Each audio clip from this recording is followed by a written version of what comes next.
आप सभी को नमस्कार, नमस्ते, प्रणाम। आप सुन रहे हैं किताबें और मैं। यहाँ आपको सुनने को मिलेंगे प्रसिद्ध लेखकों के बेहतरीन उपन्यास, नाटक और कहानियाँ। तो बने रहिए मेरे यानी लवेश कुमावत के साथ और सुनते रहिए किताबें और मैं। आज मैं आपको सुनाने जा रहा हूँ मुंशी प्रेमचंद की लिखी कहानी चोरी। हाय बचपन, तेरी याद नहीं भूलती। वह कच्चा टूटा घर, वह पुआल का बिछौना, वह नंग बदन, नंगे पांव खेतों में घूमना, आम के पेड़ों पर चढ़ना, सारी बातें आंखों के सामने फिर रही है। चमरौदे जूते पहनकर उस वक्त कितनी खुशी होती थी, अब फ्लैक्स के बूटों से भी नहीं होती। गर्म पनुए रस में जो मज़ा था वह अब गुलाब के शरबत में नहीं। चबेने और कच्चे बेरों में से जो रस था वह अंगूर और खीर मोहन में भी नहीं मिलता। मैं अपने चचेरे भाई हलदर के साथ दूसरे गांव में एक मौलवी साहब के यहाँ पढ़ने जाया करता था। मेरी उम्र 8 साल थी। हलदर मुझसे 2 साल जेठे थे। हम दोनों प्रातःकाल बासी रोटियां खा दोपहर के लिए मटर और जौ का चबेना लेकर चल देते थे। फिर तो सारा दिन अपना था। मौलवी साहब के यहाँ कोई हाजिरी का रजिस्टर तो था नहीं और न गैर हाजिरी का जुर्माना देना पड़ता था। फिर डर किस बात का। कभी तो थाने के सामने खड़े सिपाहियों की कवायद देखते, कभी किसी भालू या बंदर नचाने वाले मदारी के पीछे पीछे घूमने में दिन काट देते, कभी रेलवे स्टेशन की ओर निकल जाते और गाड़ियों की बाहर देखते। गाड़ियों का समय जितना ज्ञान हमको था उतना शायद ही टाइम टेबल को भी न था। रास्ते में शहर के एक महाजन ने एक बाग लगवाना शुरू किया था। वहाँ एक कुआं खुद रहा था। वह भी हमारे लिए एक दिलचस्प तमाशा था। बूढ़ा माली हमें अपनी झोपड़ी में बड़े प्रेम से बैठाता था। हम उससे झगड़ झगड़ कर उसका काम करते। कहीं बाल्टी लिए पौधों को सींच रहे हैं, कहीं खुरपी से क्यारियाँ गोड़ रहे हैं, कहीं कैंची से बेलों की पत्तियों छाट रहे हैं। उन कामों में कितना आनंद था। माली बाल प्रकृति का पंडित था। हमसे काम लेता, पर इस तरह मानो हमारे ऊपर कोई एहसान कर रहा है। जितना काम वह दिन भर में करता हम घंटे में निपटा देते थे। अब वह माली नहीं है, लेकिन बाग हरा भरा है। उसके पास से होकर गुजरता हूँ तो जी चाहता है उन पेड़ों के गले मिलकर रहूं और कहूँ, प्यारे, तुम मुझे भूल गए लेकिन मैं तुम्हें नहीं भूला। मेरे हृदय में तुम्हारी याद अभी तक हरी है, उतनी ही हरी जितनी तुम्हारे पत्ते। निस्वार्थ प्रेम के जीते जागते स्वरूप हो। कभी कभी हम हफ्तों गैर हाजिर रहते और मौलवी साहब से ऐसा बहाना कर देते कि उनकी चढ़ी त्योरियां उतर जाती। उनकी कल्पना शक्ति आज होती तो ऐसा उपन्यास लिख मारता कि लोग चकित रह जाते। अब तो यह हाल है कि बहुत सिर खपाने के बाद भी कोई कहानी सूझती है। खैर, हमारे मौलवी साहब दर्जी थे। मौलवीगिरी केवल शौक से करते थे। हम दोनों भाई अपने गांव से कुर्मी कुम्हारों से उनकी खूब बड़ाई करते थे। यूँ कहिए कि हम मौलवी साहब के सफरी एजेंट थे। हमारे उद्योग से जब मौलवी साहब को कुछ काम मिल जाता तो हम फूले न समाते। जिस दिन कोई अच्छा बहाना न सूझता, मौलवी साहब के लिए कोई न कोई सौगात ले जाते। कभी सेर फलियां तोड़ ली तो कभी 10-5 ऊख, कभी जौ या गेहूं की हरी हरी बालें ले ली। उन सौगातों को देखकर ही मौलवी साहब का क्रोध शांत हो जाता। पर जब इन चीज़ों की फसल न होती तो हम सजा से बचने का कोई और ही उपाय सोचते। मौलवी साहब को चिड़ियों का शौक था। मकतब में शामा, बुलबुल, दहियल और चंडुलों के पिंजरे लटके रहते थे। हमें सबक याद हो न हो, पर चिड़ियों को याद हो जाते थे। हमारे साथ ही वे पढ़ा करती थी। इन चिड़ियों के लिए बेसन पीसने में हमें लोग खूब उत्साह दिखाते थे। मौलवी साहब जब सब लड़कों को पतंगे पकड़ लाने की ताकीद करते रहते थे। इन चिड़ियों को पतंगों से विशेष रुचि थी। कभी कभी हमारी बला पतंगों ही के सिर चली जाती थी। उनका बलिदान करके हम मौलवी साहब के रौद्र रूप को प्रसन्न कर लिया करते थे। एक दिन सवेरे हम दोनों भाई तालाब में मुंह धोने गए तो हलदर ने कोई सफ़ेद सी चीज़ एक मुट्ठी में लेकर दिखाई। मैंने लपक कर मुट्ठी खोली तो उसमें 1 रुपया था। विस्मित होकर पूछा, यह रुपया तुम्हें कहाँ मिला? हलदर, अम्मा ने ताक पर रखा था, चारपाई खड़ी करके निकाल लाया। घर में कोई संदूक या अलमारी तो था नहीं। रुपए पैसे एक ऊंचे ताक पर रख दिए जाते थे। एक दिन पहले चचा जी ने सन बेचा था। उसी के रुपए जमींदार को देने के लिए रखे हुए थे। हलदर को न जाने क्यों कर पता लग गया। जब घर के सब लोग काम धंधे में लग गए तो अपनी चारपाई खड़ी की और उस पर चढ़कर 1 रुपया निकाल लिया। उस वक्त तक हमने कभी रुपया छुआ तक न था। वह रुपया देखकर आनंद और भय की जो तरंगे दिल में उठी थी वे अभी तक याद है। हमारे लिए रुपया एक अलभय वस्तु थी। मौलवी साहब को हमारे यहाँ से सिर्फ 12 आने मिला करते थे। महीने के अंत में चचा जी खुद जाकर पैसे दे आते थे। भला कौन हमारे गर्व का अनुमान कर सकता है, लेकिन मार का भय आनंद में विघ्न डाल रहा था। रुपए अनगिनती तो थे नहीं, चोरी का खुल जाना मानी हुई बात थी। चाचा जी के क्रोध का भी मुझे तो नहीं, हलदर को प्रत्यक्ष अनुभव हो चुका था। यह उनसे ज़्यादा सीधा साधा आदमी दुनिया में न था। चाचा ने उनकी रक्षा का भार सिर पर न रख लिया होता तो कोई बनिया उन्हें बाजार में बेच सकता था, पर जब क्रोध आ जाता तो फिर उन्हें कुछ न सूझता।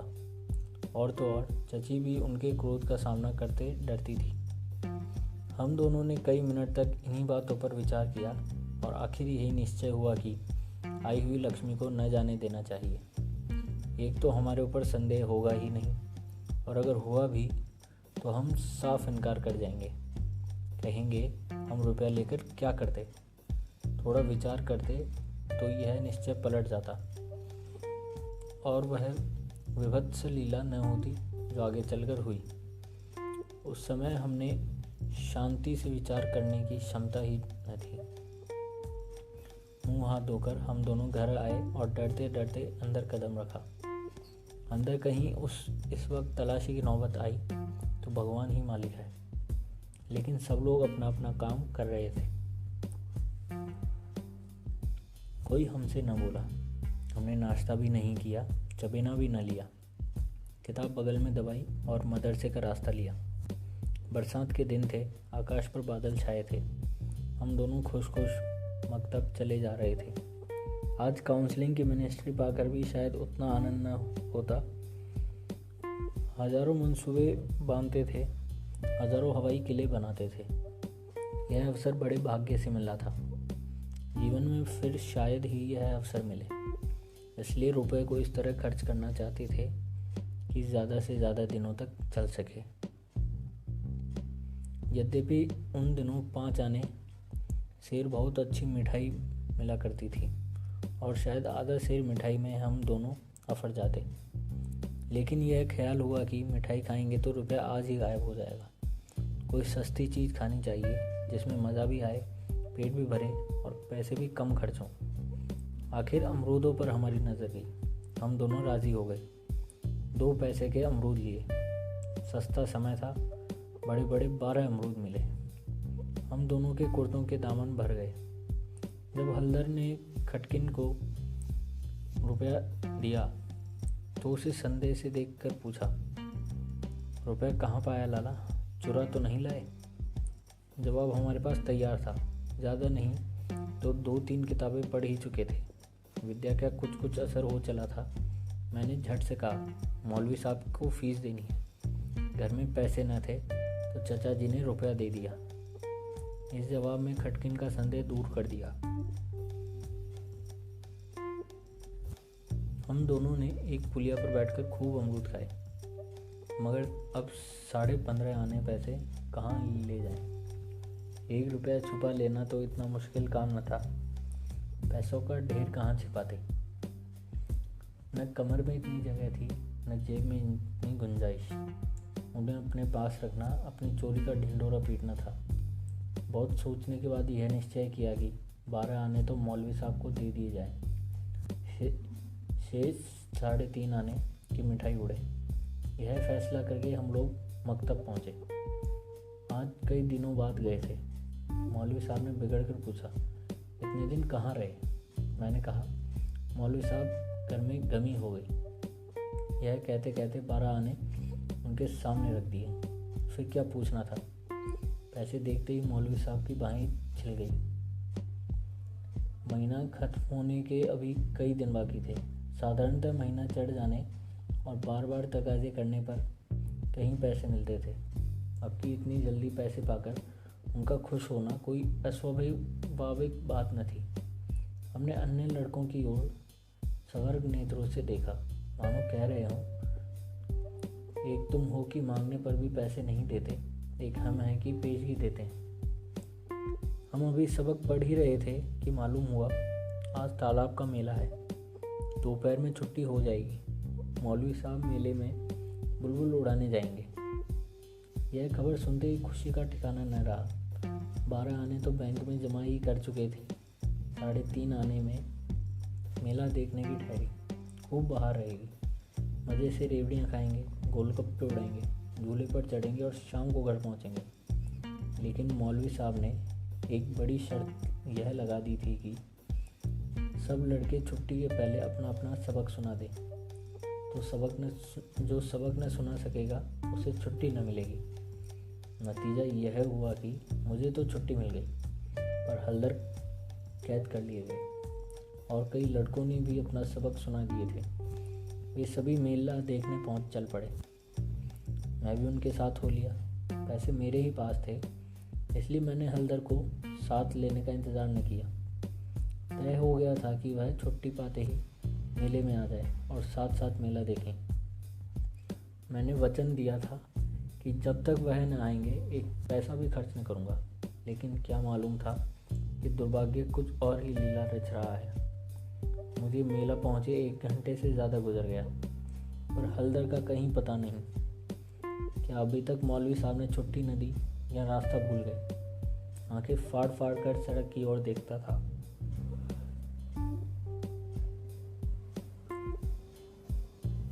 अकेले मेला देखने में जी भी नहीं लगता था।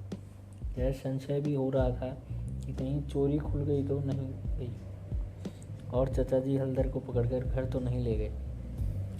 आखिर जब शाम हो गई तो मैंने कुछ रेवड़ियाँ खाई और हल्दर के हिस्से के पैसे जेब में रखकर धीरे धीरे घर चला। रास्ते में ख्याल आया मकतब होता चलूं, शायद हल्दर अभी वहीं हो, मगर वहाँ सन्नाटा था। वहाँ एक लड़का खेलता हुआ मिला। उसने मुझे देखते ही जोर से कहा मारा और बोला, बच्चा घर जाओ तो कैसी मार पड़ती है, तुम्हारे चचा आए थे, हल्दर को मारते मारते ले गए हैं चचा जी। ऐसा तान कर घूंसा मारा कि मियाँ हल्दर मुंह के बल गिर पड़े। यहाँ से घसीटते ले गए। तुमने मौलवी साहब की तनख्वाह दे दी थी, वह भी ले ली। अभी कोई बहाना सोच लो, नहीं तो बेभाव की पड़ेगी। मेरी सिट्टी पिट्टी भूल गई, बदन पर लहू सूख गया। वही हुआ जिसका मुझे शक हो रहा था। पैर मन भर के हो गए। घर की ओर एक एक कदम चलना मुश्किल हो गया। देवी देवताओं के जितने नाम याद थे सभी की मानता मानी। किसी को लड्डू, किसी को पेड़े, किसी को बतासे। गांव के पास पहुंचा तो गांव की डी का सुमरन किया, क्योंकि अपने हलके में डी ही इच्छा सर्वप्रधान होती है। यह सब किया, लेकिन ज्यों-ज्यों घर निकट आता दिल की धड़कन बढ़ती जाती थी, घटाएं उमड़ आती थी। मालूम होता था आसमान फट कर गिर ही जाएगा। देखता था लोग अपने अपने काम छोड़ भागे जा रहे हैं। गोरू भी पूंछ उठाए घर की ओर उछलते कूदते चले जाते थे। चिड़िया अपने घोंसलों की ओर उड़ चली थी, लेकिन मैं उसी मंद गति से चला जाता था मानो पैर में शक्ति नहीं। जी चाहता था जोर का बुखार चढ़ जाए या कहीं चोट लग जाए, लेकिन कहने में दो भी गधे पर नहीं चढ़ता। बुलाने से मौत नहीं आती, बीमारी का तो कहना ही क्या। कुछ न हुआ और धीरे धीरे चलने पर भी घर सामने ही आ गया। अब क्या हो। हमारे द्वार पर इमली का एक वृक्ष था। मैंने उसी की आड़ में छिप गया और ज़रा और अंधेरा हो जाए तो चुपके से घुस जाऊं और अम्मा के कमरे में चारपाई के नीचे जा बैठूं। जब सब लोग सो जाएंगे तो अम्मा से सारी कथा कह सुनाऊंगा। अम्मा कभी नहीं मारती। ज़रा उनके सामने झूठ मूठ रहूँगा तो वह और भी पिघल जाएगी। रात कट जाने पर फिर कौन पूछता है, सुबह तक गुस्सा ठंडा हो जाएगा। अगर ये मंसूबे पूरे हो जाते तो इसमें संदेह नहीं कि मैं बेदाग बच जाता, लेकिन वहाँ तो विधाता ने कुछ और ही मंजूर था। मुझे एक लड़के ने देख लिया और मेरा राम की रट लगाते हुए सीधे मेरे घर में भागा। अब मेरे लिए कोई आशा न रही। लाचार घर में दाखिल हुआ तो सहसा मुंह से एक चीख निकल गई, जैसे मार खाया हुआ कुत्ता किसी को अपनी ओर आता देखकर भय से चिल्लाने लगता है। बरोठे में पिताजी बैठे थे। पिताजी का स्वास्थ्य इन दिनों कुछ खराब हो गया था। छुट्टी लेकर घर आए हुए थे। यह तो नहीं कह सकता कि उन्हें शिकायत क्या थी, पर मूंग की दाल खाते थे और संध्या समय शीशे के गिलास में एक बोतल में कुछ उड़ेल उड़ेल कर पीते थे। शायद यह किसी तजुर्बेकार हकीम की बताई हुई दवा थी। दवाएं सब बसाने वाली और कड़वी होती हैं। यह दवा भी बुरी ही थी, और पिताजी न जाने क्यों इस दवा को खूब मजे ले लेकर पीते थे। हम जो दवा पीते हैं तो आंखें बंद करके एक ही घूंट में गटक जाते हैं, पर शायद इस दवा का असर धीरे धीरे पीने में ही होता है। पिताजी के पास गांव के 2-3 और कभी कभी 4-5 और रोगी भी जमा हो जाते और घंटों दवा पिया करते थे। मुश्किल से खाना खाने उठते थे। इस समय भी वह दवा पी रहे थे। रोगियों की मंडली जमा थी। मुझे देखते ही पिताजी ने लाल लाल आंखें करके पूछा, कहाँ थे अब तक? मैंने दबी आवाज़ में कहा, कहीं तो नहीं। अब चोरी की आदत सीख रहा है? बोला तूने रुपए चुराए नहीं। मेरी ज़बान बंद हो गई। सामने नंगी तलवार नाच रही थी। शब्द भी निकालते हुए डरता था। पिताजी ने जोर से डांट कर पूछा, बोलता क्यों नहीं? तूने रुपए चुराया है कि नहीं? मैंने जान खेलकर कहा, मैंने कहा। मुंह से पूरी बात भी न निकल पाई थी कि पिताजी विकराल रूप धारण किए दांत पीसते झपट कर उठे और हाथ उठाए मेरी ओर चले। मैं जोर से चिल्लाकर रोने लगा। ऐसा चिल्लाया कि पिताजी भी सहम गए। उनका हाथ उठा ही रह गया। शायद समझे कि जब अभी से इसका यह हाल है, तब तमाचा पड़ जाने पर कहीं इसकी जान ही न निकल जाए। मैंने जो देखा कि मेरी हिकमत काम कर गई, तो और भी गला फाड़ फाड़ कर रोने लगा। इतने में मंडली के 2-3 आदमियों ने पिताजी को पकड़ लिया और मेरी ओर इशारा किया कि भाग जा। बच्चे बहुधा ऐसे मौके पर और भी मचल जाते हैं और व्यर्थ मार खा जाते हैं। मैंने बुद्धिमानी से काम लिया, लेकिन अंदर का दृश्य इससे कई भयंकर था। मेरा तो खून सर्द हो गया। हलदर के दोनों हाथ एक खंभे से बंधे थे। सारी देह धूल धूल धूसरित हो गई थी और वह अभी तक सिसक रहे थे। शायद वह आंगन भर में लोटे थे। ऐसा मालूम हुआ कि सारा आंगन उनके आंसुओं से भर गया है। चची हलदर को डांट रही थी और अम्मा बैठी मसाला पीस रही थी। सबसे पहले मुझ पर चची की निगाह पड़ी। बोली, लो वह भी आ गया। क्या रे, रुपया तूने चुराया था कि इसने? मैंने निशंक होकर कहा, हलदर ने। अम्मा बोली, अगर उसी ने चुराया था तो तूने घर आकर किसी को कहा क्यों नहीं? अब झूठ बोले बगैर बचना मुश्किल है। मैं तो समझता हूँ कि जब आदमी को जान का खतरा हो तो झूठ बोलना क्षम्य है। हलदर मार खाने के आदी थे। 2-4 घूंसे और पड़ने से उनका कुछ न बिगड़ सकता था। मैंने मार कभी न खाई थी। मेरा तो 2 ही 4 घूंसों से काम तमाम हो जाता। फिर हल्दर ने भी तो अपने को बचाने के लिए मुझे फांसने की चेष्टा की थी। नहीं तो चची मुझसे यह क्यों पूछती, रुपया तूने चुराया है या हल्दर ने? किसी भी सिद्धांत से मेरा झूठ बोलना इस समय स्तुत्य नहीं तो क्षम्य जरूर था। मैंने छूटते ही कहा, हल्दर कहते हैं किसी को बताया तो मार ही डालूंगा। अम्मा, देखा वही बात निकली ना। मैंने तो कहती थी कि बच्चे की ऐसी आदत नहीं। पैसा तो वह हाथ से छूता ही नहीं, लेकिन सब लोग मुझी को उल्लू बनाते लगे। हल्दर, मैंने तुमसे कब कहा था कि बताओगे तो मारूंगा? मैं वहीं तालाब के किनारे तो। हल्दर, अम्मा बिल्कुल झूठ है। चची, झूठ नहीं सच है। झूठ तो तू है और सारा संसार सच्चा। तेरा नाम निकल गया है ना। तेरा बाप नौकरी करता है, बाहर से रुपए कमा लाता। 4 आने उस भला आदमी कहते तो तू भी सच्चा होता। अब तो तू ही झूठा है। जिसके भाग में मिठाई लिखी थी उसने मिठाई खाई। तेरे भाग में तो लात खाना ही लिखा था। यह कहते हुए चची ने हल्दर को खोल दिया और हाथ पकड़कर भीतर ले गई। मेरे विषय में स्नेहपूर्ण आलोचना करते हुए अम्मा ने पासा पटक दिया था, नहीं तो अभी बेचारे पर न जाने कितनी मार पड़ती। मैंने अम्मा के पास बैठकर अपनी निर्दोषिता का राग खूब वलापा। मेरी सरल हृदय माता ने मुझे सत्य का अवतार समझती थी। उन्हें पूरा विश्वास हो गया कि सारा अपराध हल्दर का है। एक क्षण बाद मैं गुड़ चबेना लिए कोठरी से बाहर निकला। हल्दर भी उसी वक्त चिवड़ा खाते हुए बाहर निकले। हम दोनों साथ साथ बाहर आए और अपनी अपनी बीती सुनाने लगे। मेरी कथा सुखमय थी, हल्दर की दुखमय, पर अंत दोनों का एक था, गुड़ और चबेना। तो यह थी आज की कहानी। आशा करता हूँ आपको ये कहानी अच्छी लगी होगी। ऐसी और कहानियाँ सुनने के लिए सुनते रहिए किताबें और मैं। तब तक के लिए धन्यवाद।